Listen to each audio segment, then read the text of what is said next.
O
que aconteceria se você soubesse seu lugar no mundo?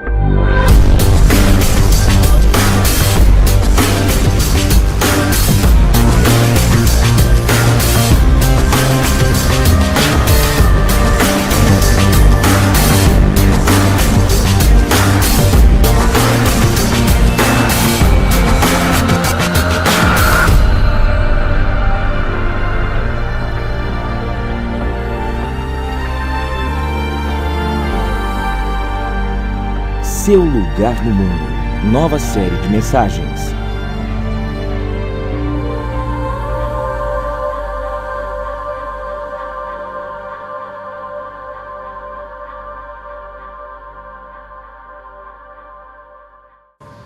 A gente está dando continuidade à nossa série, Seu Lugar no Mundo. E foram tempos preciosos onde a gente refletiu à luz da Escritura que nós fazemos parte de uma história muito maior do que a nossa. Compreender o nosso lugar, o nosso papel em sociedade, onde nós fomos plantados pelo Senhor, é fundamental para a vida de todo discípulo de Jesus. Não tem como a gente cumprir a missão do Senhor sem antes passarmos por uma reflexão profunda de quem nós somos, onde nós estamos e qual o nosso propósito. Na primeira semana das nossas conversas, a gente falou um pouco sobre compreender a nossa história. E nós vivemos num contexto, num momento da nossa época onde nós somos muito egocêntricos, onde tudo gira em torno de nós mesmos. Mas à luz da Escritura a gente percebe que a nossa história não é nossa. E na verdade a nossa história só faz sentido pleno quando nós compreendemos que a nossa história na verdade faz parte da grande história da redenção em Cristo Jesus. O pastor Ricardo Agreste, ele registra uma fala muito interessante. Nossas próprias narrativas nos adoecem. A história que nos cura é a que Deus conta de nós mesmos. E de fato, enquanto a gente tenta ocupar o lugar de Deus, tentando deixar nossa marca na história, a gente vai se frustrar. Porque não importa quem você tenha sido. E eu sei que eu estou falando aqui para o pessoal de Cariacica, Campo Grande. E eu não sei o que o futuro nos aguarda, né? Mas eu não sei se teremos tão grandes expoentes assim, de influência mundial na história. Mas não existe nada que a gente consiga marcar mais na sociedade do que nós encarnarmos o papel de discípulos de Cristo e proclamarmos a história da redenção em Jesus. Mas aí a gente continua também, vocês conhecem esse outro pregador aí, que ele disse o seguinte: para a gente enfrentar as nossas dificuldades, compreender o nosso lugar no mundo, ser um discípulo de Jesus implica, na verdade, em aprendermos a confiar em sua cura e provisão diária. Ser discípulo de Jesus é um passo de fé diário, constante, onde nós aprendemos que é o Senhor quem nos cura, é o Senhor quem nos sustenta, é o Senhor quem nos ajuda a passar pelas dificuldades. A gente conversou na perspectiva de Gideão, um cara que testou a paciência do Senhor. Mas quem de nós não testa? Quantos de nós já não colocamos o Senhor em prova e pela graça do Senhor Ele ainda agiu com favor? Ainda tá bom, vamos lá. E a gente precisa entender que o propósito do Senhor é de curar nossos corações, de nos conduzir para o cumprimento da missão, uma profunda dependência, uma profunda compreensão de que nós vivemos pelo Senhor, para o Senhor, e nossa vida tem sentido pleno em Cristo. E hoje a gente reflete sobre a nossa influência enquanto discípulos de Jesus. Para tempos de corona, é importante a gente pensar, porque se a gente encarna o papel de discípulos de Cristo, eu não vou dar essa explicação para vocês, mas eu queria que isso ficasse em mente. Poxa, num tempo de pandemia, num tempo de calamidade, de fato mundial, qual seria o papel do discípulo de Jesus? Qual seria a nossa influência em mudar a atual conjuntura? Será que a gente tem esse poder? Está, corona chegou agora. Vamos pensar em outras coisas. Num ambiente de trabalho profundamente conturbado, será que a nossa presença enquanto discípulos de Jesus faz diferença? Eu sei que em diversos momentos a gente pensa que não. Na verdade, a gente acha que nós iremos atrapalhar. E a gente pensa assim, não, eu vou ser mais um crente chato, que vou chegar no ambiente e não vai dar muito certo. Mas a Escritura nos desafia a sermos presentes, a estarmos onde o Senhor nos plantou, e sermos ali discípulos de Cristo, e ali sermos luz, sermos sal, sermos diferença. E para o texto da nossa reflexão, queria que você abrisse a sua Bíblia em Atos dos Apóstolos, no capítulo 4. A gente vai ler do versículo 32 ao versículo 37. Se você não trouxe a sua Bíblia, a gente está projetando aqui no telão. Mas se você trouxe, eu te encorajo a abrir, a fazer anotações, a estudar em casa, a fazer as perguntas assim, e procurar eu ou o Rômulo durante a semana. Mas por favor, faça. Não deixe de refletir sobre todas essas verdades. Atos capítulo 4, versículo 32 ao versículo 37. Da multidão dos que creram, uma era a mente e um coração. Ninguém considerava unicamente sua coisa alguma que possuísse, mas compartilhavam tudo o que tinham. E, com grande poder, os apóstolos continuavam a testemunhar da ressurreição do Senhor Jesus. E grandiosa graça estava sobre todos eles. Não havia pessoas necessitadas entre eles, pois os que possuíam terras ou casas as vendiam, traziam o dinheiro da venda e o colocavam aos pés dos apóstolos, que distribuíam segundo a necessidade de cada um. José, um levita de Chipre, a quem os apóstolos deram o nome de Barnabé, que significa encorajador, vendeu um campo que possuía, trouxe o dinheiro e o colocou aos pés dos apóstolos. Vamos orar mais uma vez em submissão ao Senhor. Deus, nós clamamos a Ti que o Teu Santo Espírito ilumine nossas mentes e corações para a compreensão das Tuas palavras, que seja um tempo de profunda reflexão, mas de também desafio, que seja um tempo onde o Senhor molda o nosso caráter, nos desafia a mudança, a transformação e a dependência no Senhor. Por favor, esteja conosco nesse momento, em nome de Cristo Jesus, amém. Eu quis trazer esse texto porque ele fala de um personagem muito especial. Esse personagem é Barnabé, José de Chipre. Quem que é esse? Se você for procurar na Bíblia, você tem poucas referências acerca de Barnabé, mas é muito interessante quando nós olhamos para a vida dele. E quando a gente olha esse texto, parece que esse exemplo de Barnabé ele foi colocado ali. Primeiro você olha no capítulo falando sobre o modus operandi dos primeiros cristãos.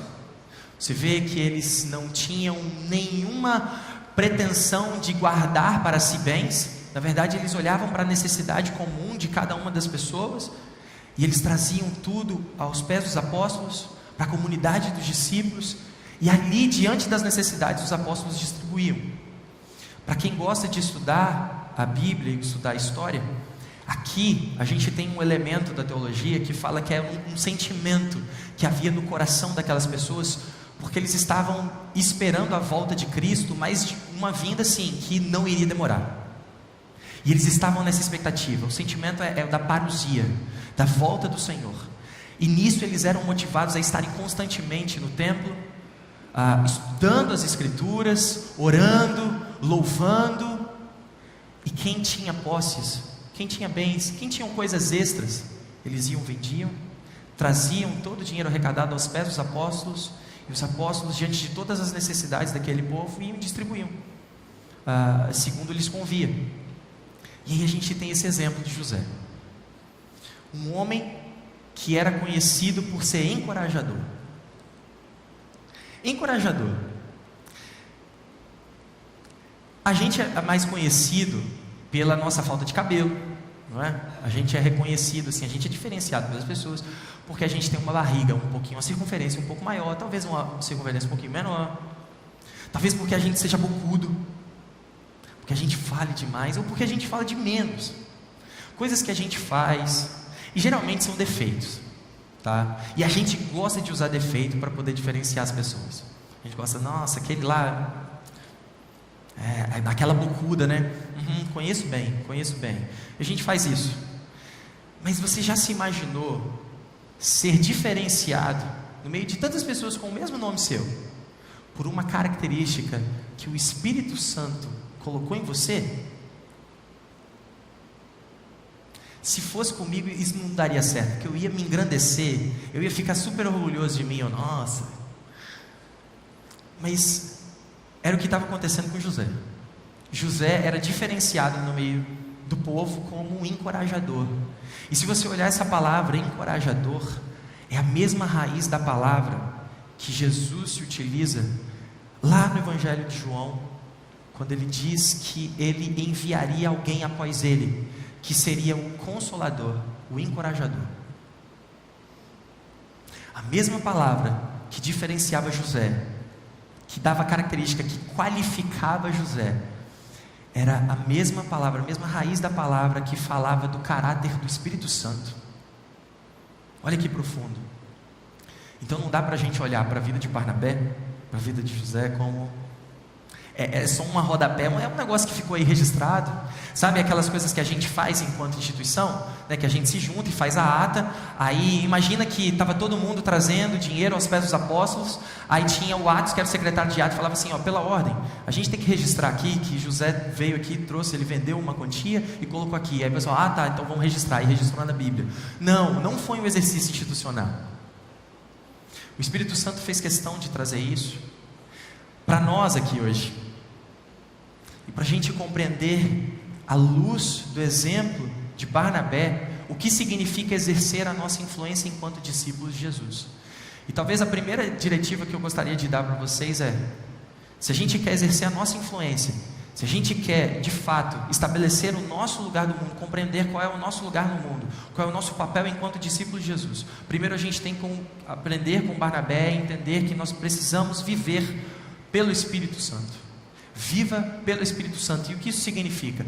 Barnabé, ele era qualificado por um atributo do Espírito de Deus: encorajador, aquele que consolava, aquele que impulsionava.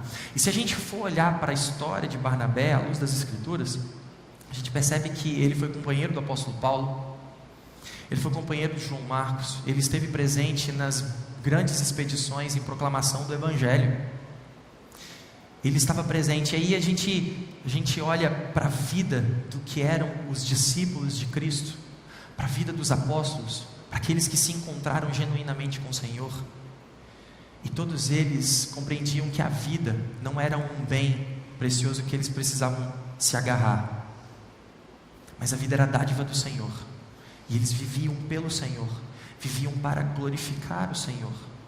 Viver pelo Espírito significa assumir uma postura de encorajadores, uma postura de gente que está presente e que consola, gente que está presente e faz diferença.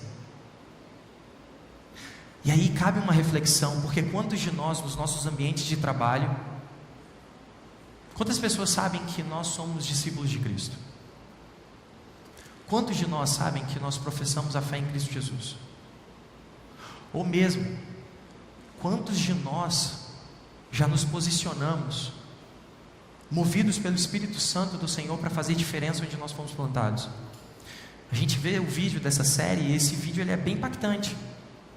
Ele fala de uma realidade que está acontecendo à nossa volta e que em diversos momentos a gente está alheio. A gente está ali, mas a gente não está. Nós estamos presentes, mas nós não estamos ativos. Viver pelo Espírito significa estar presente e atuante.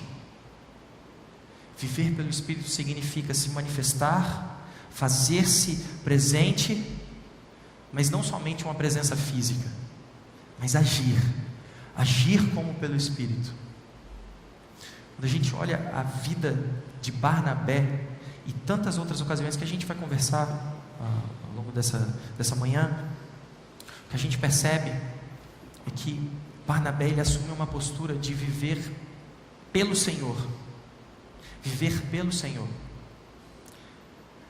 A gente tem uma notinha de rodapé falando sobre Barnabé. Esse texto especificamente falando sobre ele. A gente tem outras citações, mas esse texto fala sobre ele. E todo mundo conhece o apóstolo Paulo. Todo mundo conhece o apóstolo Paulo. Grande plantador de igrejas, um apóstolo do Senhor, que foi fundamental na propagação do Evangelho do Senhor Jesus Cristo. O que poucos de nós sabemos é que no primeiro contato de Paulo com Jesus, ele se encontra com a igreja em Jerusalém e ele começa a ter problemas com os gregos, naquele contexto, começa a ter problema. Imagina, apóstolo Paulo, convicto, crânio, uma mente, conversando com pessoas e conversando com gente que às vezes nem sabia o que estava pensando, e entrava em discussões e trazia problemas e tal, e ao ponto de os apóstolos naquele contexto falarem assim: Paulo, seguinte, muito bem, pô, que bom que você está aqui, Jesus é lindo.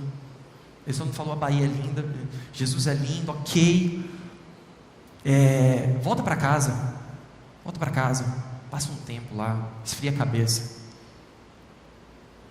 A presença de Paulo estava trazendo problema para a igreja naquele tempo. E aí os estudiosos dizem que Paulo, ele volta para casa e ele fica lá por cerca de 10 anos. Foi um tempinho para esfriar a cabeça, né? Foi um tempinho. Ei, peraí, Paulo ficou então 10 anos, como é que ele volta? Quando que ele plantou a igreja? Quando é que ele foi nessas expedições? Conta a história que Barnabé vai até ele e o chama para fazer parte da comunidade em Chipre, ir a Chipre. E de lá, eles são confirmados pela igreja a irem como ministros do Evangelho, proclamando as verdades eternas, saindo pela região da Ásia Menor. Barnabé vai até Paulo, 10 anos esquecido, lá, 10 anos esquecido. Percebam, Barnabé não é um personagem de rodapé. A presença dele foi fundamental para que o apóstolo Paulo desenvolvesse o seu ministério e para que nós estivéssemos aqui.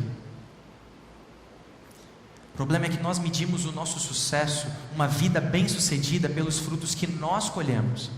E a gente fica sempre na expectativa de nosso nome ser reconhecido, da gente fazer grandes coisas, mas compreender o nosso papel no mundo, o nosso lugar no mundo, e entender que nós precisamos exercer a nossa influência. A gente precisa compreender que a nossa vida precisa ser vivida pelo Espírito, e o Espírito pede que nós sejamos encorajadores uns dos outros. À luz de Barnabé, o Espírito pede que nós estejamos presentes, que nós nos façamos presentes. Eu consigo olhar para diversas pessoas aqui e vislumbrar um futuro muito mais promissor do que o meu. Consigo olhar para muitas pessoas e falar assim: nossa, essas pessoas vão para muito longe. Talvez não tão longe, mas muito mais do que eu. E talvez eu poderia me desencorajar. Talvez eu poderia ficar desanimado. Tipo, poxa, mas eu sou pastor da igreja, né? Na teoria, o pastor da igreja, né? Poxa, alguma coisa tem, né? Se a gente compreende, à luz do reino do Senhor, à luz de uma vida pelo Espírito, que o que cabe a nós, enquanto discípulos de Jesus Cristo, é estarmos presentes e vivermos pelo Espírito. Vivermos pelo Espírito Santo do Senhor significa que nós estamos plenamente conscientes das demandas ao nosso redor.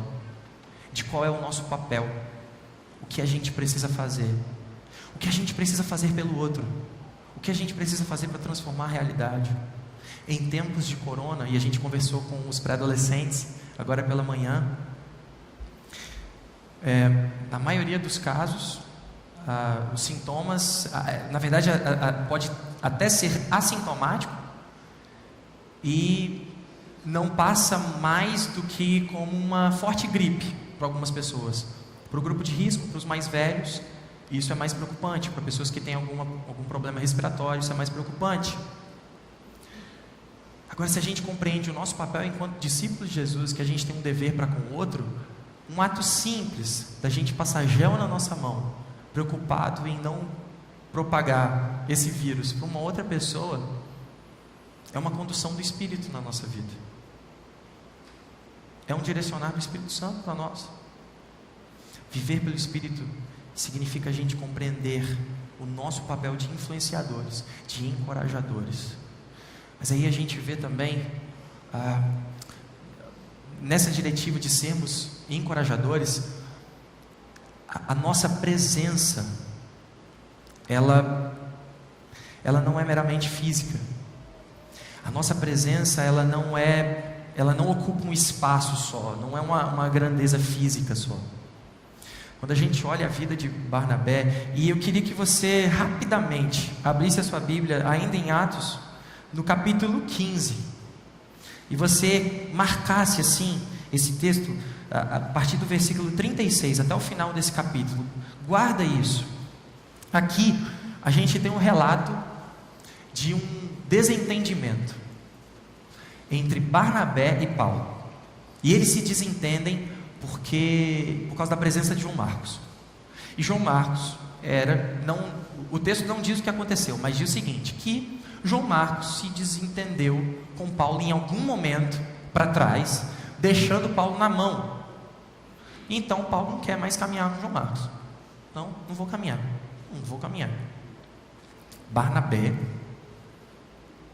que chamou Paulo para o ministério, tirou ele de lá, de Tarso, trouxe ele, caminhou em Chipre, foi caminhando com ele, resolve ficar com João Marcos. Resolveu ficar com João Marcos nessa história. E aí Paulo vai com Silas e Barnabé vai com João Marcos. João Marcos, discípulo de Pedro, que escreve o Evangelho de Marcos. João Marcos, que exerceu um ministério mais influente que Barnabé. Mas Barnabé esteve presente numa posição de pacificação. Sabe por quê? Porque aqui conta de um desentendimento, mas se você olhar a segunda carta de Paulo para Timóteo, no último capítulo dessa carta, Paulo dá algumas recomendações para Timóteo, e ele diz assim: Timóteo, quando você vier, traz João Marcos. Quando você vier, traz João Marcos. De fato, a gente não sabe o que aconteceu nesse meio tempo, não dá para saber. Dá para a gente inferir. Barnabé esteve com João Marcos. Barnabé esteve presente na vida de Paulo.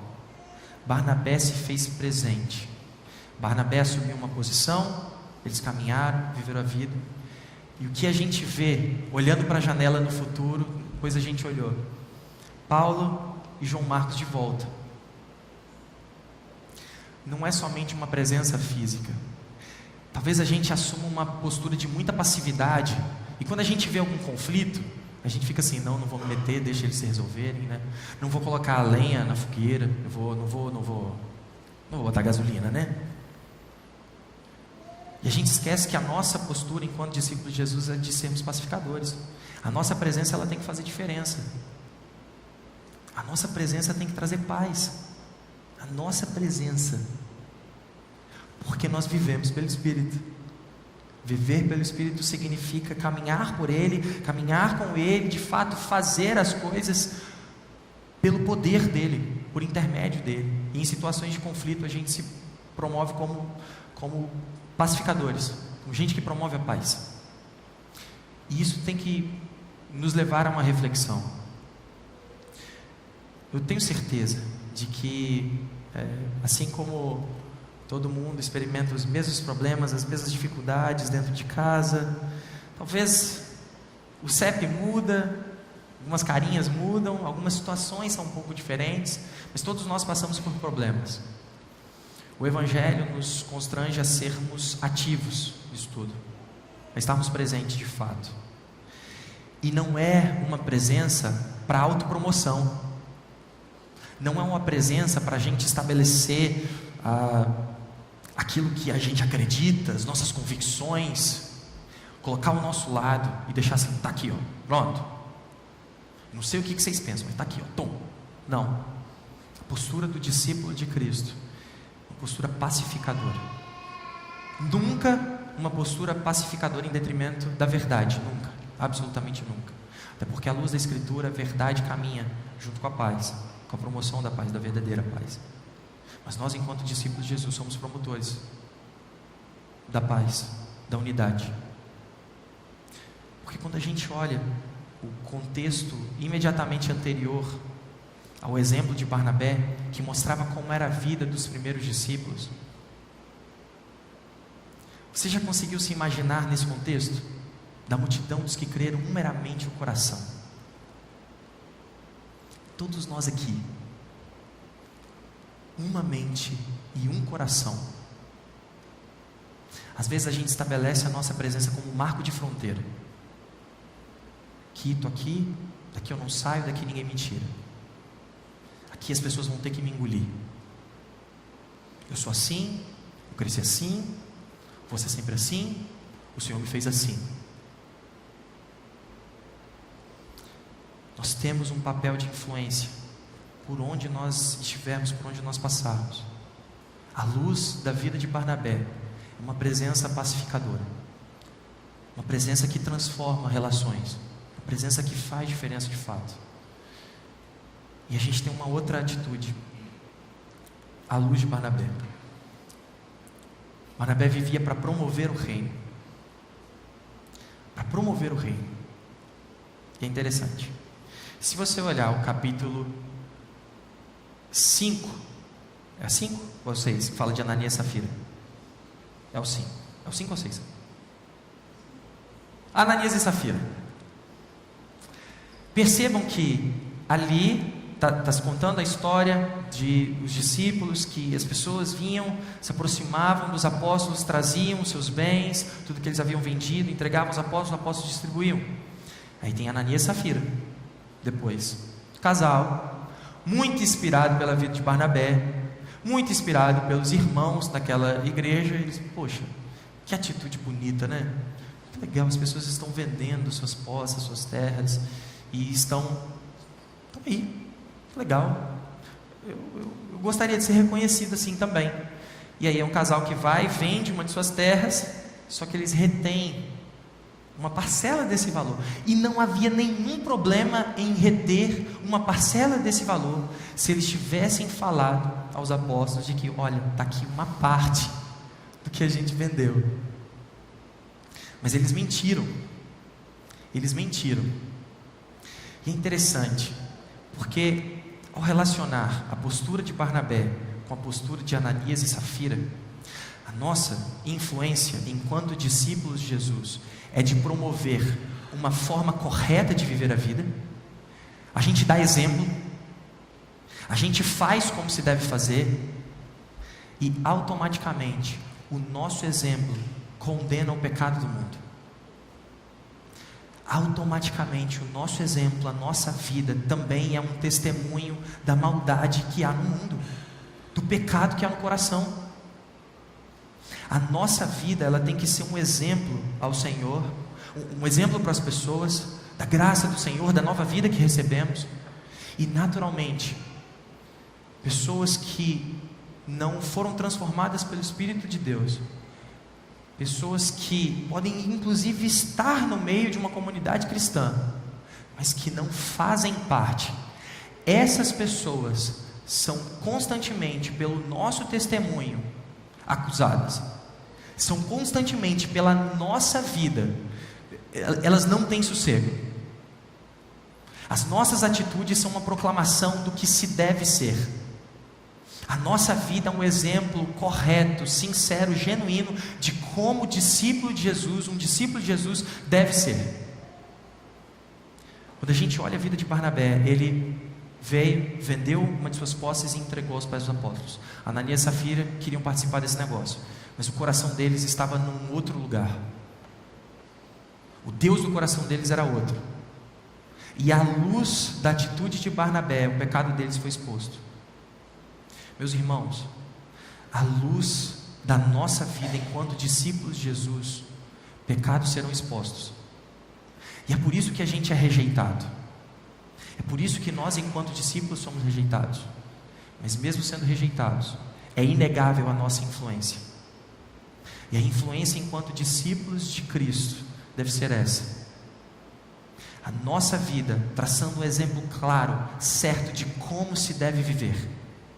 A nossa vida sendo uma proclamação de como uma pessoa que se move pelo Espírito do Senhor deve viver. E naturalmente as trevas não têm vez, não há espaço. Isso significa então que exercermos a nossa influência e vivermos para a promoção do reino de Deus significa que a gente vai encontrar barreira. A gente vai encontrar barreira. No nosso ambiente de trabalho, quando a gente quiser fazer o certo e não contar mentira, e a gente tiver um superior ou mesmo um colega de trabalho falando para a gente não fazer isso, porque não tem como fazer de outra forma que não seja pela mentira, a nossa vida é uma ofensa, de fato. Mas a gente precisa promover o reino do Senhor. O nosso compromisso é com a promoção do reino de Deus. Nós cantamos aqui, clamando para que o Santo Espírito faça o mover dele em nós, através de nós. Isso não pode ser simplesmente uma canção cantada. Isso tem que ser um valor encarnado em nós. Um valor encarnado por nós. Promover o reino de Deus significa viver para o Senhor. E entender que nós seremos desafiados, a gente vai ser rejeitado. Nós seremos rejeitados talvez pelos nossos cônjuges. Quando a gente bater o pé e falar assim: nós vamos para a igreja, a gente vai se reunir com a comunidade da fé, e o outro vai querer outra coisa. A gente pode se indispor e a gente pode acusar o pecado dos nossos familiares. Às vezes a gente pode até, à luz da vida de Barnabé, o Senhor trazer luz ao nosso pecado. Às vezes em que nós deixamos de exercer a nossa influência enquanto discípulos do Senhor. Quando a gente olha a vida de Barnabé, a vida desse homem, desse irmão, desse discípulo de Cristo, a gente é desafiado a exercer a nossa influência de uma forma muito mais orgânica, de uma forma muito mais natural. É a vida do Espírito em nós.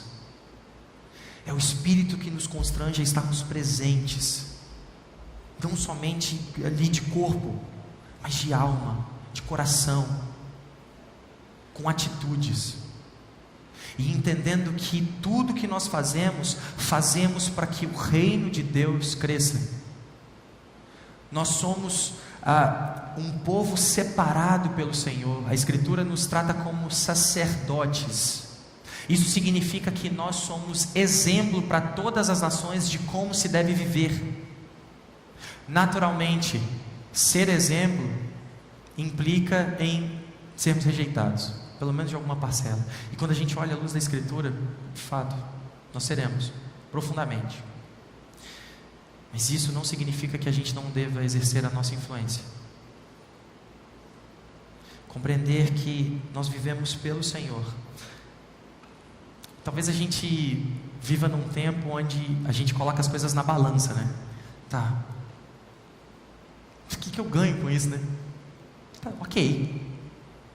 Então eu estou vendo assim, exercer minha influência, eu tenho que estar. Mas o que eu ganho? Porque a gente tem que colocar na balança as coisas. Poxa, eu estou me esforçando, eu estou fazendo isso, mas o que eu vou ter em retorno?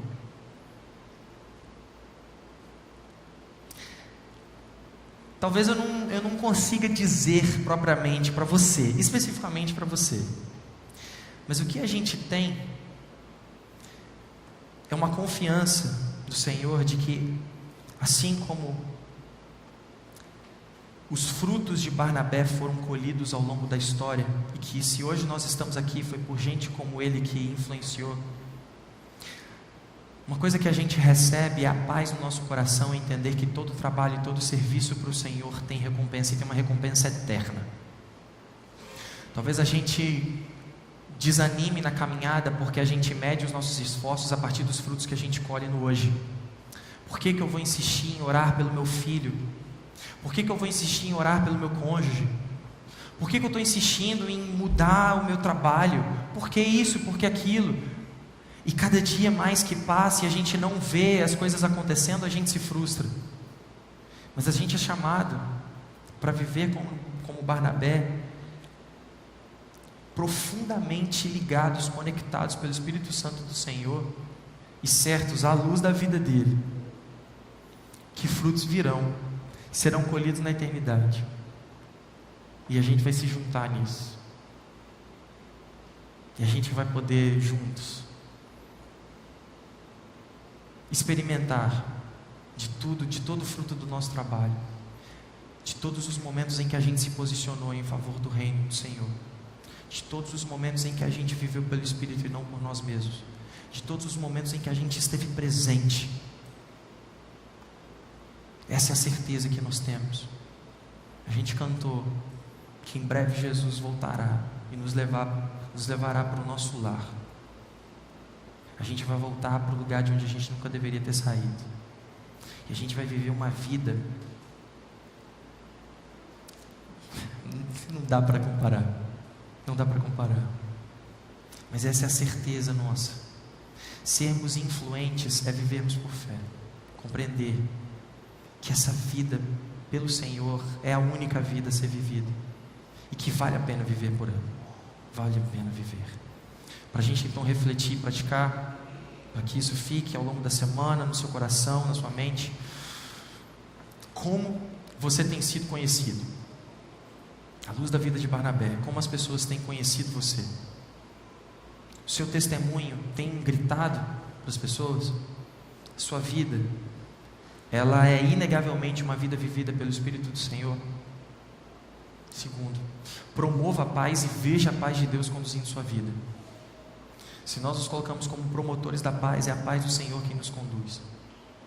Se nós nos posicionamos como gente presente, que transforma a realidade, que promove a paz de Cristo se torna o árbitro, o juiz no nosso coração. Em terceiro, proclame a verdade a todo tempo, seja por palavras ou por ações.